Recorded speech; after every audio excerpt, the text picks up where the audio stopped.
Cek, oke, Bismillahirrahmanirrahim. Assalamualaikum warahmatullahi wabarakatuh. Selamat pagi, kembali lagi dengan pembelajaran sejarah dengan saya Azen Setiadi, guru sejarah Indonesia kelas 11-12 SMA Negeri 1 Bukateja. Nah, untuk sekarang saya akan membahas tentang materi kelas 12. Kalau kemarin di kelas 1 dan kelas 2 tentunya kita telah membahas tentang dari penjelajahan samudra hingga awal kemerdekaan. Nah, kali ini kelas 12 akan membahas tentang pasca kemerdekaan. Ketika merdeka tentunya kita tidak serta-merta langsung bebas, melainkan banyak sekali kendala, banyak sekali pemberontakan, banyak sekali masalah yang dihadapi oleh bangsa kita sendiri. Salah satunya adalah pemberontakan yang dilakukan oleh PKI di Madiun 1948. Nah, kemarin ketika Pak Guru sudah memberikan tugas di awal semester, ini adalah hasil karya dari Alfi Meivi Putri kelas 12 IPS 2 yang menurut saya itu adalah PowerPoint yang singkat, padas, dan tentunya jelas dan mudah dibaca, dan tentunya kalau menurut Pak Guru sih lebih gampang dipahami. Nah, pemberontakan PKI Madiun ini dilatar belakangi ada 3 hal, yaitu yang pertama jatuhnya kabinet Amir Syarifuddin dan pembentukan Front Demokrasi Rakyat. Yang kedua ada kritik terhadap kebijakan kabinet Hatta yang pada saat itu tidak berjalan dengan baik.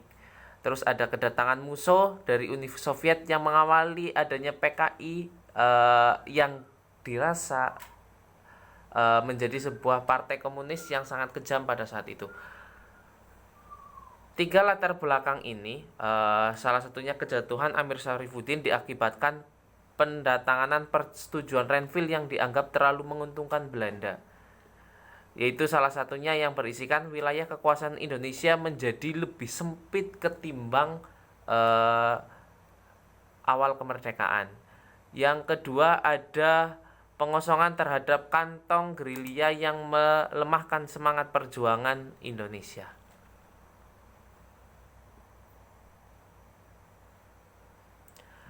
Pembentukan Front Demokrasi Rakyat atau FDR. Nah, mantan Perdana Menteri Amir Syarifuddin menjadi pihak oposisi kebijakan pemerintah. Ketika Amir Syarifuddin pada saat itu mundur dari kabinet, akhirnya Amir Syarifuddin itu menjadi pihak oposisi. Oposisi itu adalah pihak yang bertentangan atau yang dapat mengkritisi pemerintahan pada saat itu.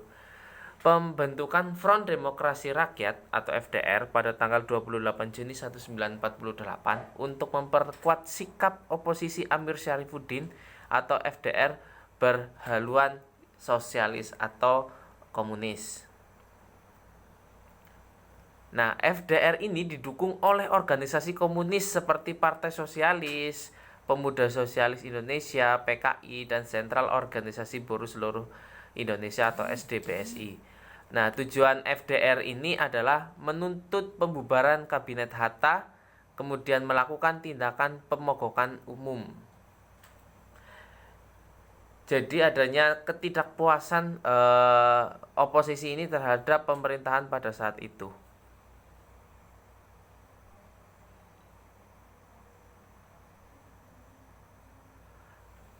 Nah, kritik terhadap kebijakan Kabinet Hatta ini adalah tidak adanya perwakilan dari golongan komunis dalam Kabinet Hatta. Pada saat itu, ketika pemerintahan berjalan, komunis itu tidak ada yang mewakili di DPR, atau bisa dibilang itu tidak adanya perwakilan komunis pada saat itu. Pelaksanaan program reorganisasi dan rasionalisasi angkatan perang. Terus ada pelaksanaan persetujuan Renville yang sangat merugikan bagi bangsa kita. Nah, kritikan yang dilancarkan FDR tidak membuat Kabinet Hatta goyah sebab didukung oleh beberapa organisasi besar seperti PNI, Partai Nasional Indonesia, Masyumi atau partai yang berlatar belakang keagamaan, organisasi pemudaan, pimpinan Latu Hari-Hari. Nah, kedatangan musuh dari Uni Soviet. Nah, musuh siapa? Nah, Yang jadi pertanyaan besar, Musso adalah salah satu tokoh komunis Indonesia yang terlibat dalam pemberontakan PKI pada tahun 1926. Sudah sangat lama, kemudian pergi ke Rusia untuk mencari ilmu, kemudian kembali lagi ke Indonesia. Pada 11 Agustus 1948, Musso kembali ke Indonesia dari Uni Soviet. Dulu namanya Uni Soviet, kalau sekarang disebutnya Rusia. Kedatangan Musso membawa pemikiran yang disebut jalan baru. Musso menginginkan agar dibentuknya kerjasama yang dipimpin kaum sosialis dan komunis untuk menentang politik penjajahan. Oleh sebab itu, organisasi sosialisasi dan komunis melebur dalam PKI FDR. Nah, pemberontakan PKI Madiun, sebentar. Aksi-aksinya seperti ini. Satu, melancarkan propaganda anti pemerintah, di mana propaganda ini mengisyaratkan atau memerintahkan kepada masyarakat untuk anti terhadap pemerintah pada saat itu atau tidak pro dengan pemerintah. Terus mengadakan pemogokan kerja bagi para buruh di perusahaan. PKI pada saat itu sangat didukung oleh partai dari golongan bawah, terutama dari Partai Buruh Indonesia. Nah, jadi kalau PKI itu mempropagandakan para buruh yang ada pada saat itu sangat mudah sekali untuk menentang dari pemerintahan pada saat itu. Terus melakukan yang sangat kejam pada saat itu adalah melakukan pembunuhan, misalnya Dr. Muwardi dan Gubernur Jawa Timur yaitu Suryo. Nah, strategi PKI dan FDR untuk menjatuhkan Kabinet Hatta pada saat itu serta menggulingkan pemerintahan pada saat itu akan menarik pasukan komunis yang tergabung dalam TNI dari garis depan. Jadi ada beberapa kalau dulu itu TNI masih ada yang mengikuti politik karena TNI itu dulu masih belum bisa bersih dari politik ataupun dari bekas kemerdekaan pada saat itu. Nah, terus memindahkan pasukan-pasukan komunis ke daerah yang strategis. Jadi ketika PKI itu ada, masyarakat itu lebih cenderung dekat dengan mereka. Karena apa? PKI itu berada di daerah-daerah yang strategis dan tentunya memang jauh dijangkau oleh pemerintah pusat pada saat itu. Jadi PKI merasa dekat dengan masyarakat. Terus membentuk tentara rakyat sendiri. Jadi Indonesia sudah punya kalau dulu namanya ABRI, nah PKI dan FDR itu membentuk tentaranya sendiri sehingga mereka dapat membentuk sebuah negara yang berbentuk sosialis seperti itu. Angan-angannya seperti itu, namun tidak kenyataannya tidak seperti itu.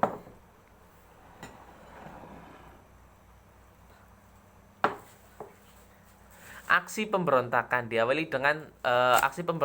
PKI ini diawali dengan menciptakan Surakarta sebagai daerah, Wild West sebagai pengalih, terus memusatkan basis perjuangan di Madiun dan berhasil menguasai Radio Gelora Pemuda.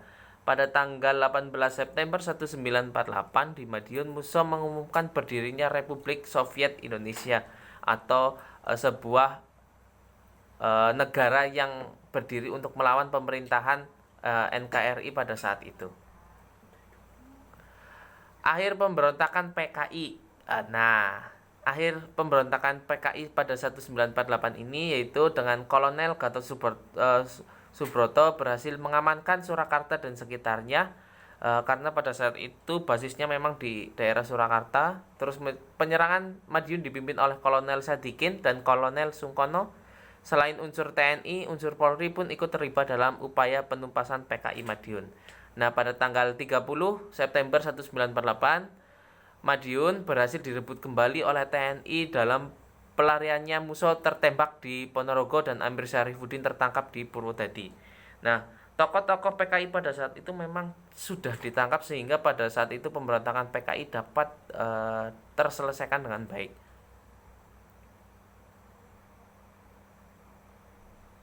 Nah, jadi dulu itu salah satu peristiwa yang sangat besar adalah pemberontakan PKI 1948. Terjadi beberapa perlawanan hingga bisa dianggap sebagai perlawanan dari bangsa kita sendiri terhadap bangsa kita. Itu menjadi hal yang sangat merugikan bagi bangsa kita sendiri. Banyak orang yang meninggal, menjadi korban, dan bahkan dituduh sampai ke anak dan cucunya hingga dijauhkan dari masyarakat dan lain sebagainya. Maka dari itu memberikan pelajaran bagi kita bahwasanya kita satu harus mencari informasi yang baik dan benar dan dari segala sumber. Tentunya juga kita harus memilih berbagai informasi agar tercerna dengan baik. Nah, untuk materi kali ini kelas 12 cukup seperti itu. Nanti akan kita lanjutkan pada video berikutnya.